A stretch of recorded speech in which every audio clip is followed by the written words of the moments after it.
তো বন্ধুরা, আশা করি সবাই ভালো আছেন। তো বন্ধুরা, এখন আমি যে বিষয়টা নিয়ে কথা বলবো সেটা হচ্ছে কালকি 1918 এডি। তো এই ছবিটা আমার কেমন লাগলো, তো সেই বিষয়ে একটা ডিটেলস রিভিউ দিতে চলেছি। তো অবশ্যই ভিডিওটাকে শেষ পর্যন্ত দেখতে থাকবেন, আর চ্যানেলটা যদি নতুন হয়ে থাকেন অবশ্যই চ্যানেলটি সাবস্ক্রাইব করে নিয়ে পাশে বেল আইকনটা অবশ্যই প্রেস করে দেবেন। তো কালকি 1918 এডি, এই যে ছবিটা, এই ছবিটা নিয়ে আমাদের কিন্তু আশা কিন্তু প্রচুর বেশি ছিল। তবে এক কথায় বলতে পারি, ছবিটা আমার বেশ ভালো লেগেছে, তবে প্রচুর খামতি কিন্তু ছবির মধ্যে রয়েছে। তো সেই সমস্ত বিষয় নিয়ে আলোচনা করব। তো প্রথমে ছোট্ট করে গল্পটা বলি। তো এমন একটা জায়গা, এমন একটা দেশকে দেখানো হচ্ছে যেখানে প্রায় পুরো পৃথিবী ধ্বংস হয়ে গেছে, এবং সেখানে একটা সাবেলা বলে শুধুমাত্র একটা জায়গা, সেই জায়গাটা শুধুমাত্র বেঁচে রয়েছে। এবং তাছাড়া এখানে একটা জায়গা দেখানো হচ্ছে, সেখানকার যে একটা জায়গার কথা বলা হবে, সেখানকার মানুষজন প্রায় সমস্ত জায়গাকে পুরোই তাদের নিজেদের বশে নিয়ে চলে এসছে, শুধুমাত্র ওই জায়গাটা বাদ দিয়ে। এবং সেইখানে এবং তাছাড়া আমরা যদি দেখি সেখানকার মানুষজনের সাথে তারা কীভাবে সেখানে বসে নিচ্ছে, সেই বিষয় নিয়ে সিনেমাটা দেখানো হয়েছে।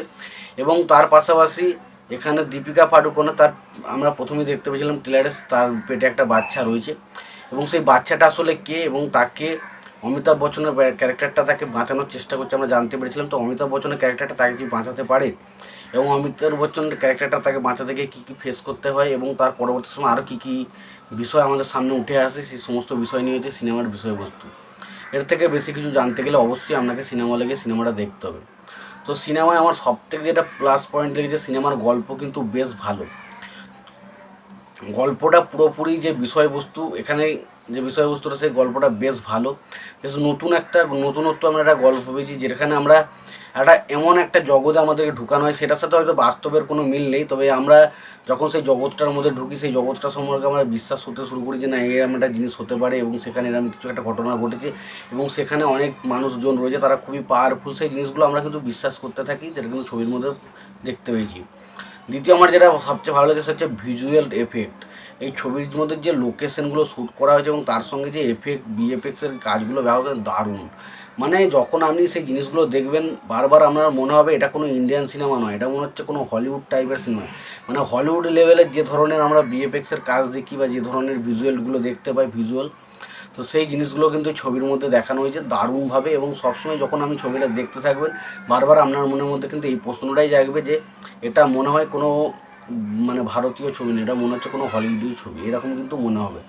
এবার যদি পারফরমেন্সের কথা আসে, পারফরমেন্সের মধ্যে সবচেয়ে ট্রিমেন্ডিস পারফরমেন্স লেগেছে আমার অমিতাভ বচ্চনের। ভাই, অমিতাভ বচ্চন মানুষটার বয়স প্রায় 75 থেকে 80+ বয়স, সেই মানুষটা কি পারফরমেন্স দিয়েছে, অশ্বত্থামা ক্যারেক্টারটা তিনি করেছেন, এবং জাস্ট মাইন্ড ব্লোয়িং। অনেক এক এক সময় এরকমও মনে হয়েছে যে এই ছবিটা অমিতাভ বচ্চনের ছবি না, প্রভাসের ছবি নয়। এটা মনে হয়েছে, এই ছবিটা মনে হয়েছে মানে কি বলবো, অমিতাভ বচ্চন বিশাল তার ক্যারেক্টার, তার হাইটটা যেভাবে মানে ডিরেক্টর ব্যবহার করেছে, তারপর দিয়ে অ্যাকশন সিনগুলো যেভাবে তাকে দিয়ে ডিজাইন করানো হয়েছে, এবং তারপর তো চোখের তাকানো, অ্যাটিটিউড, ডায়লগ থ্রো, সেগুলো ঘ্যামা লাগে।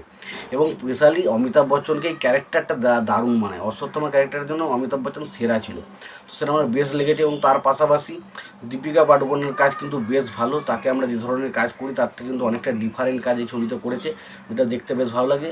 তবে কামাল হাসানের ক্যারেক্টারটা আমি আরও বেশি এক্সাইটেড ছিলাম কামাল হাসানের ক্যারেক্টারটা নিয়ে, বাট আমরা জানতাম তার তো খুব একটা চরিত্র নেই, এক্সটেন্ডেড ক্যামিও রয়েছে, দু একটা সিনই তাকে দেখা গেছে। তো সত্যি কথা বলতে কামাল হাসানের ক্যারেক্টারটা বেশ ইন্টারেস্টিং একটা ক্যারেক্টার ছিল। তবে বেশিরভাগ যে ক্যারেক্টারটা ওটা দ্বিতীয় পার্টি দেখানো হবে, তো ফার্স্ট পার্টে সেরকম কিছু দেখানো হয়নি। তবে যেটুকু দেখেছি কাজ বেশ ভালো। আর বাকি যদি বলি, সাজসুতোর কাজ আমার মোটামুটি ভালো লেগেছে। এবার প্রভাসের কাজ কিছু জায়গায় ভালো ছিল, কিছু জায়গায় খুব একটা ভালো ছিল না। এবার ছবিটার যেটা মেন বিষয়বস্তু, সেটা হচ্ছে অ্যাকশন সিনগুলো দেখতে বেশ ভালো হয়েছে। ইন্টারভেলে একটা সিন রয়েছে, সেই জায়গাটা বেশ ভালো। লাস্টে ক্লাইম্যাক্সে যে একটা টানা অ্যাকশন সিন রয়েছে, সেই সিনটা দেখতে বেশ ভালো লাগে, মনে হয় যেন ইন্ডিয়ান সিনেমাতে এই ধরনের অ্যাকশন আমরা দেখিনি। সেই জিনিসগুলো দেখতে বেশ ভালো। তবে ছবির মধ্যে প্রচুর ফল্ট রয়েছে। তারপরে প্রথম হাফটা না অনেকটা স্লো চলে, এবং অনেকটা বোরিং ফিল হয়, এবং ছবিটা একে দেখাতে ওকে দেখাতে তাকে দেখাতে দেখতে মানে সেই অনেকটা বোরিং ফিল করে, যেটা কিন্তু আমার ছবির ক্ষেত্রে খুব বাজে লেগেছে। দ্বিতীয় হচ্ছে প্রভাসের যে ক্যারেক্টারটা, প্রভাসকে না কিছু কিছু সিরিয়াসনেস জায়গায় বেশ ভালো লাগে, তবে কিছু কিছু জায়গায় না প্রভাসের ক্যারেক্টারটা অতীব জঘন্য লেগেছে আমার। জানি না অনেকের হয়তো ভালো লাগে, প্রভাসের যারা ফ্যান রয়েছে তারা রেগে যেতে পারে, বাট আমি একটা পরিষ্কার সত্যি কথা বলছি, প্রভাসের ক্যারেক্টারটা আমার কোথাও গিয়ে না খুব একটা আহামরি মনে হয়নি। লাস্টের শেষে যদি 40 মিনিট বাদ দিয়ে দিই এবং মধ্যখানে কয়েকটা সিন যদি বাদ দিয়ে দিই, তাহলে কিন্তু আমার কিন্তু প্রভাসের ক্যারেক্টারটা কিন্তু খুব একটা আহামরি কিছু লাগেনি। এবার দ্বিতীয় যেটা প্রবলেম হচ্ছে, এই ছবিতে দেখুন, ছবিতে এটা একটা মহাভারত থেকে বিষয়বস্তুগুলো নিয়ে হয়েছে আমরা বুঝতে পারলাম, তবে এখানে যে ভিলেন বা কারো যে ক্যারেক্টারগুলো, সেই ক্যারেক্টারগুলোকে না খুব যে মানে দেখানো হয়েছে বা সেই ক্যারেক্টারটা সম্পর্কে আমরা খুবই বিভোর হয়ে পড়েছি যে ক্যারেক্টারটা বিশাল কিছু, সেই জিনিসটা কিন্তু আমাদের মধ্যে ফিল হয় না। ফলে ইমোশনাল যে দিকগুলো সেগুলো কিন্তু খুব একটা ফুটে ওঠে না আমাদের কাছে। আমরা কিন্তু ভেবেছিলাম ইমোশনাল সাইডগুলো খুব ভালোভাবে ফুটে উঠবে, কিন্তু সেটা কিন্তু আমি ছবির মধ্যে দেখতে পাইনি। এবং তার পাশাপাশি যদি আমি বলি, দেখুন ছবির সেকেন্ড হাফ বলছি তো, খুব একটা সেকেন্ড হাফটা খুবই ভালো, কিন্তু ফার্স্ট হাফটা স্লো ছিল। এছাড়াও যদি আমি দেখি বিএফএক্সের কিছু কিছু জায়গায় খামতি কিন্তু রয়েছে, একদম যে বিএফএক্সটা চরম লেভেলে রয়েছে সেটা বলতে পারবো না। এবং তাছাড়া যে গল্পের যে বিষয়বস্তুটা নেই, গল্পের বিষয়বস্তুর যে ছোঁয়াটা, সেই ছোঁয়াটা হয়তো আমাদের সে মহাভারতের যে সিনগুলো নিয়েছে, মহাভারতের বিষয়বস্তুকে যে জায়গাগুলো নেওয়া হয়েছে, সেগুলোকে যদি আমি বাদ দিয়ে দিই, বাকি যে সিনগুলো বা বাকি যে বিষয়টা ডিজাইন করা হয়েছে সেটা পুরোপুরি একটা হলিউডের লেভেলের। ফলে অনেক মানুষজন এমনও রয়েছে যারা ধরুন হলিউড সিনেমা খুব একটা হয়তো দেখে না, এবং যারা হয়তো মহাভারত সম্পর্কে তাদের খুব একটা খোঁজ খবর তারা জানে না, তারা কিন্তু এই ছবিটার সাথে খুব একটা সহজে কানেক্ট কিন্তু করতে পারবে না, যেটা আমার মনে হয়েছে। এবং লাস্ট যে বিষয়টা, যে এই ছবিতে প্রচুর পরিমাণে ক্যামিও রয়েছে, তবে কয়েকটা ক্যামিও বেশ আমার মোটামুটি ইন্টারেস্টিং লেগেছে, তবে বেশিরভাগ ক্যামিওটা আমার অযথা বেকার লেগেছে। মানে মানে জাস্ট মনে হচ্ছে মানে অযথা ক্যামিওগুলো রাখা হয়েছে যে মানুষ জানতে পারবে এর ক্যামিও আছে ওর ক্যামিও আছে। তো আমার এমন একজন ক্যামিও রয়েছে, আমি সেটা বলতে অনেকজনেরই ক্যামিও রয়েছে, তো অনেক হিরোর রয়েছে, একজন ডিরেক্টর রয়েছে, সেগুলো বলতে চাই না, সেগুলো অবশ্যই সিনেমা হলে দেখুন। আর সবচেয়ে আমার বাজে, আরও সব থেকে যেটা ছবির মধ্যে বাজে লেগেছে হচ্ছে ছবির কমেডি। তখন এটা একটা সিরিয়াস ধরনের ছবি, এখানে কমেডি রাখার খুব একটা মানে মনে হয় না যে খুব একটা প্রয়োজন ছিল।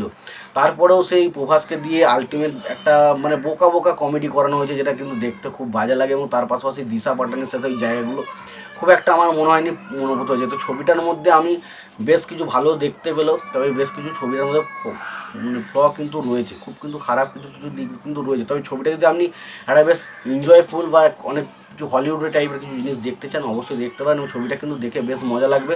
কারণ ইন্ডিয়ান সিনেমাতে এই ধরনের ছবি কিন্তু খুব একটা হয় না। ছবিটা কিন্তু বেশ ভালো হয়েছে, তবে ছবির মধ্যে প্রচুর ফল্ট রয়েছে, আমি সেগুলো বললাম। অবশ্যই ভিডিওটি যদি ভালো লাগে অবশ্যই লাইক কমেন্ট শেয়ার করে দিও, চ্যানেলটা যদি নতুন থাকে অবশ্যই চ্যানেল সাবস্ক্রাইব করে দিও, পাশে বেল আইকনটা অবশ্যই প্রেস করে দিও। ভালো থেকো, সুস্থ থেকো, দেখা হচ্ছে পরে।